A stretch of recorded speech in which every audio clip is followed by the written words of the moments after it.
நல்லது. இந்த நாளிலே கூட குருத்தோலை ஞாயிறை கொண்டாடத்தக்கதாக எங்களோடு இணைந்திருக்க ஒவ்வொருவரையும் கர்த்தருடைய நாமத்தினாலே அன்போடு கூட நாங்கள் வாழ்த்தி வரவேற்கிறோம்.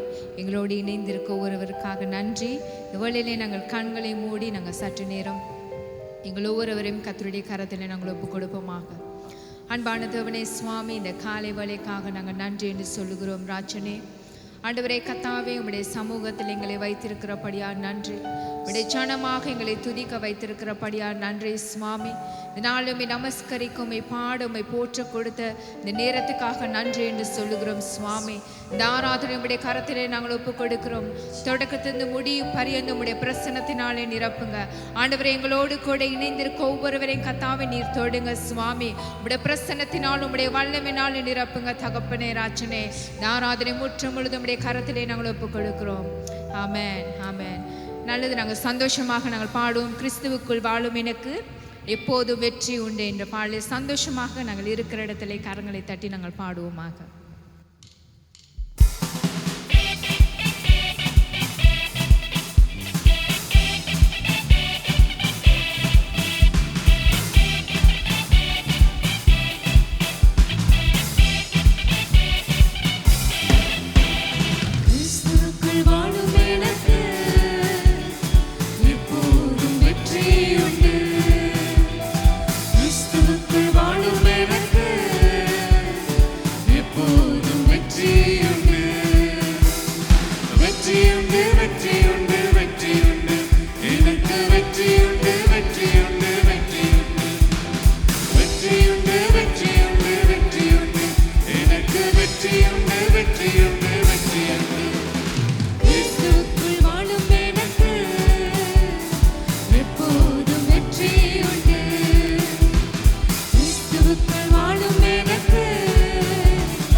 ஹல்லேலூயா. உம்மை ஸ்தோத்திரிக்கிறோம் ராஜனே.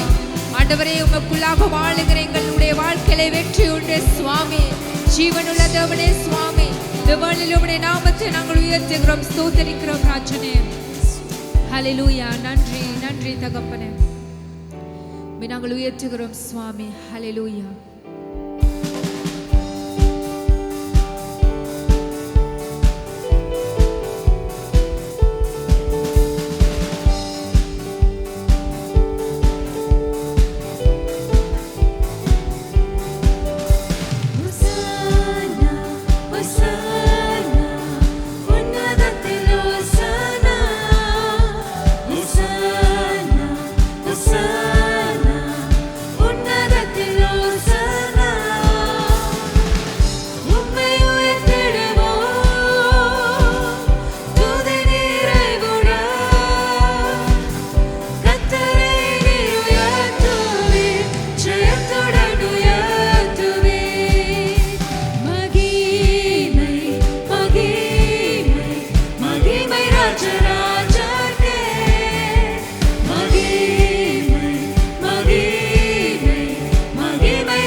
தேவனே, ஒருவரும் சேரக்கூடாத ஒளியில் நிர்வாசம் செய்கிற தேவனாக இருக்கிறோம். உயர்த்துகிறோம், போற்றுகிறோம் ராஜனே. எல்லா துதி கன மகிமைக்கு நீர் பாத்திரராக இருக்கிறேன். நீர் உன்னதமானவர், நீர் பரிசுத்தமானவர், நீர் மகத்துவமான கர்த்தராக இருக்கிறேன் ராஜனே. ஹல்லேலூயா.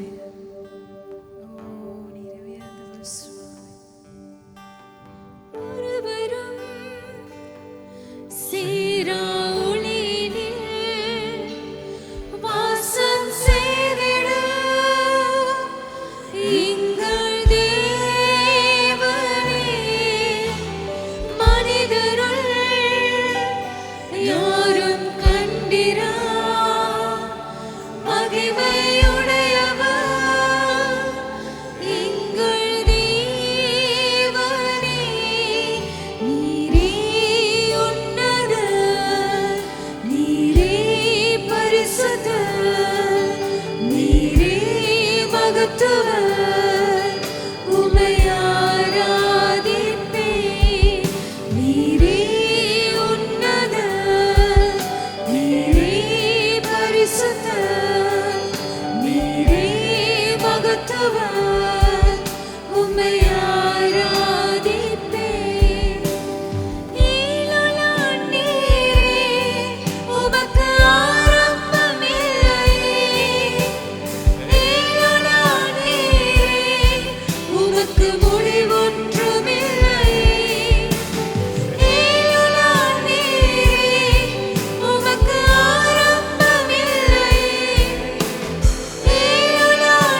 உம்மை ஸ்தோத்திரிக்கிறோம் ராஜனே.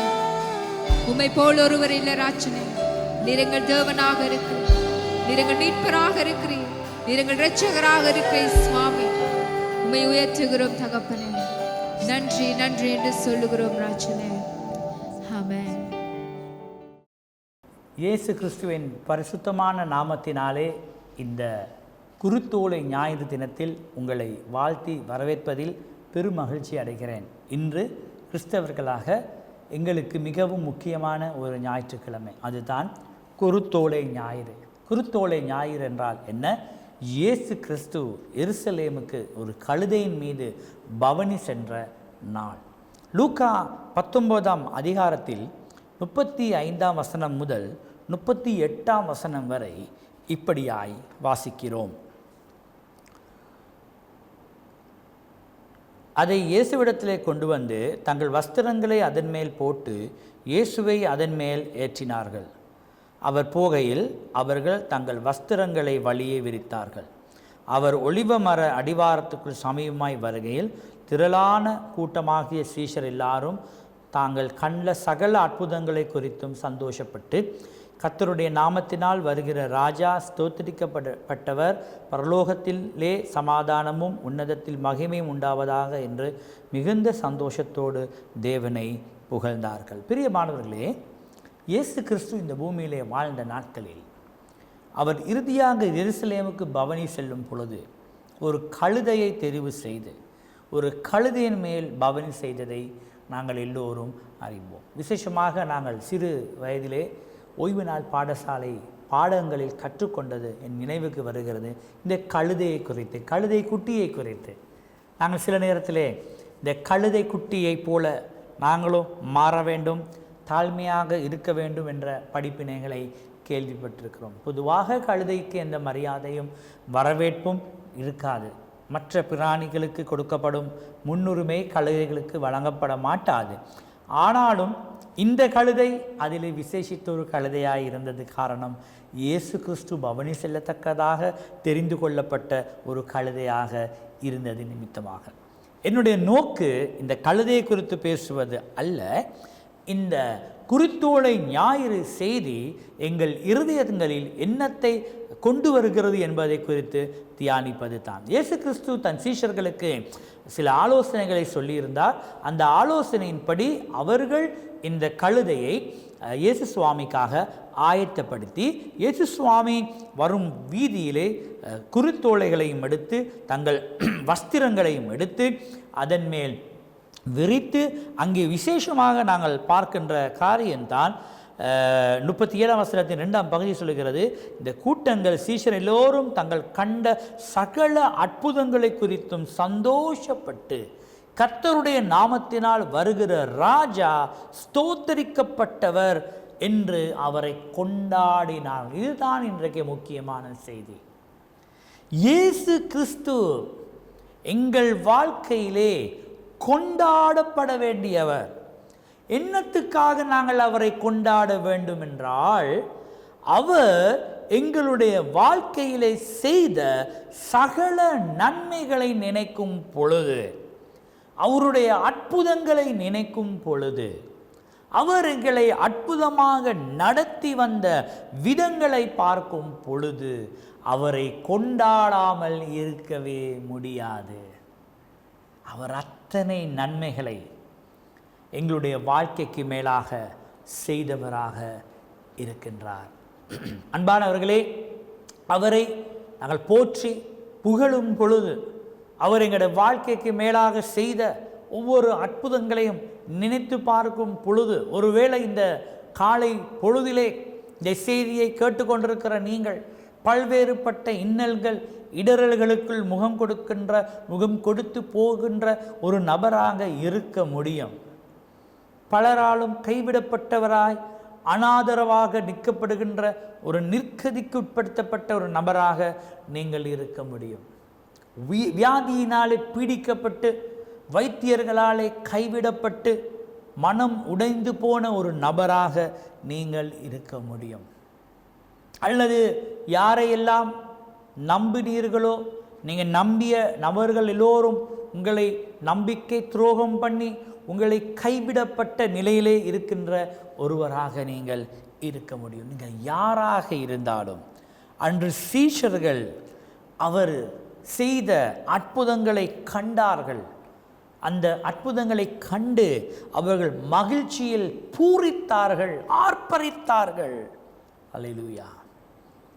ஆர்ப்பரித்து தேவனை கொண்டாடினார்கள். கர்த்தருடைய நாமத்தினால் வருகிற ராஜா ஸ்தோத்தரிக்கப்பட்டவர், பரலோகத்திலே சமாதானமும் உன்னதத்திலே மகிமையும் உண்டாவதாக என்று மிகுந்த சந்தோஷத்தோடு தேவனை புகழ்ந்தார்கள். துதி, நமஸ்காரம் எங்கள் வாழ்க்கையிலே தேவனுடைய மகிமையை கொண்டு வருகிறது. நாங்கள் கர்த்தர்களுக்கு செய்த நன்மைகளை நினைக்கும் பொழுது, சில வேளை ஆலயத்திலே ஆராதனைகளிலே நாங்கள் காண்போம், ஒரு சிலர் தங்கள் கரங்களை உயர்த்துவது கிடையாது. வாயை திறந்து பாடல்களை உச்சரித்து பாடுவது கிடையாது. ஆனால் கர்த்தர் எங்களோட வாழ்க்கையில் செய்த நன்மைகளை நாங்கள் நினைத்து பார்க்கும் பொழுது அவரை பாடாமல் இருக்கவே முடியாது. இந்த கரங்கள் தானாக உயர்ந்து அவரை துதித்து அவரை கனம் பண்ணி அவர் எங்களோட வாழ்க்கைக்கு மேலாக செய்த சகல நன்மைக்கு அடுத்த காரியங்களை தியானித்து எங்களால் முடியும் அவருடைய பிரசன்னத்துக்குள்ளாக கடந்து செல்வதற்கு. இங்கே நாங்கள் இன்னொரு காரியத்தை கவனிக்கிறோம். இப்படி இயேசுவின் சீஷர்களும் அவரை சூழ்ந்த மக்களும் அன்பானவர்களும் அவரை கொண்டாடும் போது ஒரு சிலர் எரிச்சல் அடைந்தார்கள். அப்பொழுது கூட்டத்தில் இருந்த பரிசேயரில் சிலர் அவரை நோக்கி, போதகரே, உம்முடைய சீஷரை அதட்டும் என்றார்கள். அவர்களுக்கு அவர் பிரதியுத்தரமாக, இவர்கள் பேசாமல் இருந்தால் கல்லுகள் கூப்பிடும் என்று உங்களுக்கு சொல்லுகிறேன் என்றார். துதிக்கும் போது சிலருக்கு அந்த துதி அவ்வளவு பிடிக்காது, தடைகள் வரும். இயேசு சுவாமியுடைய அற்புதங்களை கண்ட ஜனங்கள் அவரை ஆர்ப்பரித்து கொண்டாடும் பொழுது அதை கண்ட பரிசேயர்களால் அதை ஜீரணிக்க முடியவில்லை. இயேசு சுவாமிக்கு சொல்கிறார், இவர்கள் சத்தம் போடுகிறார்கள், இவர்களை அதட்டும். இயேசு சுவாமி சொல்கிறார், இவர்களை நான் அதட்டினால் இந்த கற்கள் என்னை துதிக்க ஆரம்பிக்கும். ஆகவே இங்கே நாங்கள் பார்க்கின்ற காரியம் என்னவென்றால், துதியிலே அற்புதங்கள் நடக்கும். துதிக்கும் போது தேவனுடைய மகிமை எங்களுடைய ஜீவியத்துக்கு மேலாக வந்து அமரும். இப்பொழுது நான் உங்களை இன்னொரு வேத வசனத்துக்கூடாக உங்களுடைய கவனத்தை கொண்டு வர விரும்புகின்றேன். இது நாங்கள் எதிர்பார்த்திருக்கும் இன்னும் ஒரு குருத்தோலை கொண்டாட்டம். எத்தனை பேருக்கு தெரியும், நாங்கள் லூக்கா சுவிசேஷத்தில் வாசித்த குருத்தோலை நிகழ்வு சரித்திரத்தில் நடந்து முடிந்த ஒரு நிகழ்வு. ஆனால் சரித்திரத்தில் நாங்கள் எதிர்நோக்கும் ஒரு நிகழ்வு இருக்கிறது. அது எதிர்காலத்தில் நாங்கள் ஆண்டுடைய சமூகத்துக்குள்ளாக எதிர்பார்க்கும் ஒரு கிளைமேக்ஸ் அல்லது அல்டிமேட் ஃபார்ம் சண்டே. வெளிப்படுத்தின சுவிசேஷத்தில் இது இருக்கின்றது. வெளிப்படுத்தின சுவிசேஷம் 7ஆம் அதிகாரம் 9ஆம் வசனத்திலிருந்து 12ஆம் வசனம் வரை. இவைகளுக்கு பின்பு நான் பார்த்தபோது, இதோ சகல ஜாதிகளும் கோத்திரங்களும் ஜனங்களிலும் பாஷைக்காரரிடமிருந்து வந்ததும் ஒருவனும் எண்ணக்கூடாதுமான திரளான கூட்டமாகிய ஜனங்கள் வெள்ளை அங்கிகளை தரித்து தங்கள் கைகளில் குருத்தோலைகளை பிடித்து சிங்காசனத்துக்கு முன்பாகவும் ஆட்டுக்குட்டியானருக்கு முன்பாகவும் நிற்க கண்டேன். அவர்கள் மகா சத்தமிட்டு, இரட்சிப்பின் மகிமை சிங்காசனத்தின் மேல் வீற்றிருக்கிற எங்கள் தேவனும் ஆட்டுக்குட்டியானவருக்கும் உண்டாவதாக என்று ஆர்ப்பரித்தார்கள். தூதர்கள் யாவரும் சிங்காசனத்தையும் மூப்பர்களையும் 4 ஜீவன்களையும் சூழ நின்று சிங்காசனத்துக்கு முன்பாக முகங்குப்புற விழுந்து தேவனை தொழுது கொண்டு, ஆமேன், எங்கள் தேவனுக்கு துதியும் மகிமையும் ஞானமும் ஸ்தோத்திரமும் கனமும் வல்லமையும் பலனும் சதா காலங்களும் உண்டாவதாக. ஆமேன் என்றார்கள். பிரியமானவர்களே, இந்த நல்ல செய்தி உங்களோடு நான் பகிர்ந்து கொள்வதில் மிகவும் மகிழ்ச்சி அடைகின்றேன். காரணம் என்னவென்றால், இயேசு கிறிஸ்துவுடைய சமூகத்துக்கூடாக நாங்கள் போனதற்கு பிற்பாடு அவருடைய சமூகத்திலே இந்த பூமியில் இருக்கக்கூடிய எல்லா ஜாதிகளும் கோத்திரத்தை சேர்ந்தவர்களும் ஜனங்களும் பாசைக்காரரும் எல்லோரும் ஒன்று கூடி மீண்டும் அவரை பாடும் ஒரு தருணத்தை பரலோகத்திலே நாங்கள் பெறப்போகின்றோம். அல்லேலூயா! அது எத்தனை இன்பமான ஒரு குருத்தோலை ஞாயிறாக இருக்க போகிறது. அங்கே மீண்டும் நாங்கள் கர்த்தரை கொண்டாடி அவரை பாடி அவருடைய நாமத்தை மகிமைப்படுத்த போகிறோம். அங்கே எந்த பேதங்களுக்கும் இடமில்லாதபடி, பிரிவினைகளுக்கும் இடமில்லாதபடி, பகைகள் குரோதங்களுக்கு இடமில்லாதபடி எல்லோரும் கர்த்தர் சமூகத்தில் விழுந்து பணிந்து துதித்து அவரை கொண்டாடுகிற ஒரு தேவனாக நாங்கள் இருக்க போகின்றோம். இந்த நாளில் இந்த செய்தியை கேட்டுக்கொண்டிருக்கும் அன்பானவர்களே, ஒருவேளை நீங்கள் பல்வேறுபட்ட பிரச்சனைகளோடு நீங்கள் முகம் கொடுத்து கொண்டிருக்க முடியும். ஒருவேளை நீங்கள் வியாதியாலே, வைத்தியர்களாலே கைவிடப்பட்டவராக இருக்க முடியும், அல்லது உறவுகளாலே கைவிடப்பட்டவராக இருக்க முடியும், அல்லது சொல்ல முடியாத ஏதாவது ஒரு பிரச்சனையினாலே நீங்கள் மனம் சோர்ந்து போன ஒருவராக இருக்க முடியும். உங்களுக்கு இருக்கிற நல்ல செய்தி என்னவென்று சொன்னால், கர்த்தர் உங்களுக்கு பக்க பலனாக இருந்து உங்கள் கண்ணீரை துடைத்து உங்கள் இரக்கங்களை பாராட்டி அவர் உங்களுக்கு அற்புதம் செய்வார். இந்த பூமியிலே நாங்கள் பார்க்குறோம் அநேக பிரிவினைகள், சபைகளிலும் துக்ககரமாக சபைக்குள்ளேயும் அநேகருக்கு இடையிலே பிரிவினைகளை பார்க்கிறோம். ஒருவருக்கொருவர் ஒற்றுமையின்மை, ஒருவரை ஒருவர் ஏற்றுக்கொள்ளாமை, இப்படிப்பட்ட காரியங்கள் இருக்கிறது. ஆனால் இதெல்லாம் முடியும் நாங்கள் அவருடைய சமூகத்துக்கு போனதுக்கு பிறகு. அங்கே எந்த பாகுபாடும் இல்லாதபடி அந்த கொயர் எல்லா மொழிகளாலும் நிறைந்த ஒரு அழகிய கொயராக இருக்கும். இந்த வசனத்தை கொஞ்சம் கற்பனை செய்து பாருங்கள். எல்லா ஜாதியினரும் பாசைக்காரரும் எல்லோரும் இணைந்து கர்த்தரை ஆரவாரித்து, வெள்ளை அங்கிகள் சுத்திகரிக்கப்பட்ட ஒரு வாழ்க்கைக்கு அடையாளம், பாவத்திலிருந்து விடுதலையாகி வெள்ளை அங்கி தரித்தவர்களாய் சுத்திகரிக்கப்பட்டவராக ஆட்டுக்குட்டியானவருக்கு முன்பாக நின்று அவருடைய மகத்துவங்களை பாடி அவர் முன்பதாக விழுந்து பணிந்து தொழுது கொள்கின்ற ஒரு ஸ்லாக்கியம். ஹல்லேலூயா! இது பரவசமான ஒரு நம்பிக்கை. ஆகவே இந்த விசேஷித்த நாளிலே தேவனுடைய சமூகத்திலே நாங்கள் நின்று கொண்டிருக்கும் இந்த வேளையிலே அவரை கொண்டாடுவோம், அவரை துதிப்போம், அவருக்கு எல்லா துதிகன மகிமைகளை செலுத்துவோம், அவர் பாதங்களை முத்தம் செய்வோம். அவர் எங்கள் வாழ்விலே அற்புதம் செய்கிற கர்த்தர் தாமே உங்களை அதிகமாக ஆசீர்வதித்து அவருடைய வார்த்தையை பற்றி கொண்டு நீங்கள் முன்னோக்கி போகும் பொழுது அவர் உங்களை வலுவாதபடி காத்து வழி நடத்துவாராக. ஜெபம் பண்ணுவோம். எங்களை கிருபையாகவும் அதிகமாகவும் நேசிக்கும் நல்ல தகப்பனே, இந்த நாளுக்காக ஸ்தோத்திரம். சுவாமி, இன்றைய போல் ஒரு நாளிலே நீர் எருசலேமுக்கு பவனி சென்ற பொழுது ஜனங்கள் உம்மை ஆர்ப்பணித்தார்கள், உம்மை கொண்டாடினார்கள், உம்மை வரவேற்றார்கள். கர்த்தாவே, எங்களோட வாழ்க்கையிலும் உம்மை கொண்டாடத்தக்கதாக, உம்மை ஆர்ப்பரிக்கத்தக்கதாக, நீர் எங்கள் ஆண்டவராக எஜமானாக என் இரட்சகராக உம்மை ஏற்றுக்கொள்ளத்தக்கதாக எங்களுக்கு கிருபை தாங்க சுவாமி. கர்த்தாவே, நீங்கள் தாமே எல்லா சூழ்நிலைகளையும் பொறுப்படுத்தி இந்த நேரலையோடு எங்களோடு இணைந்திருக்கிற ஒவ்வொரு பிள்ளைகளுக்காக ஜெபிக்கிறேனப்பா. நீங்கள் தாமே ஒவ்வொருவரையும் பொறுப்படுத்தி வழி நடத்தும்படியாய், காத்து கொள்ளும்படியாய், தேவ மகிமையாலே மூடி மறைத்து கொள்ளும்படியாய் ஆசீர்வதித்து ஜெபிக்கிறேன். எல்லாம் வல்ல இயேசு கிறிஸ்துவின் நாமத்தினால் நல்ல பிதாவே, ஆமென்.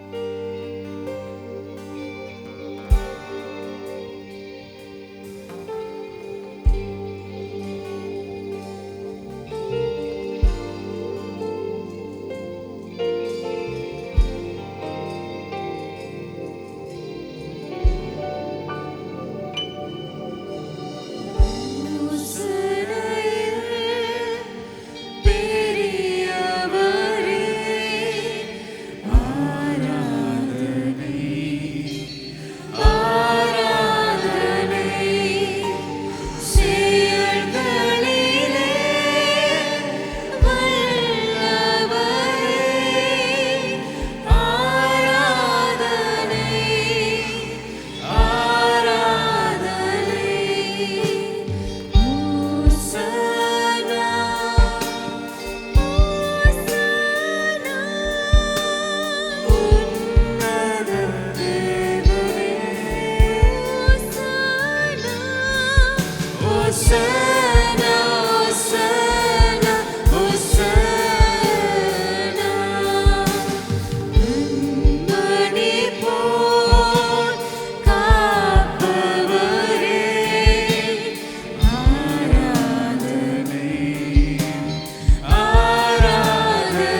இப்பொழுது எங்கள் பிதாவாகிய தேவனுடைய அன்பும் குமாரனாகிய இயேசு கிறிஸ்துவின் கிருபையும் பரிசுத்தாவியுடைய ஆறுதலும் ஐக்கியமும் இன்றும் என்றும் சதா காலங்களும் உங்கள் அனைவரோடு கூட இருப்பதாக.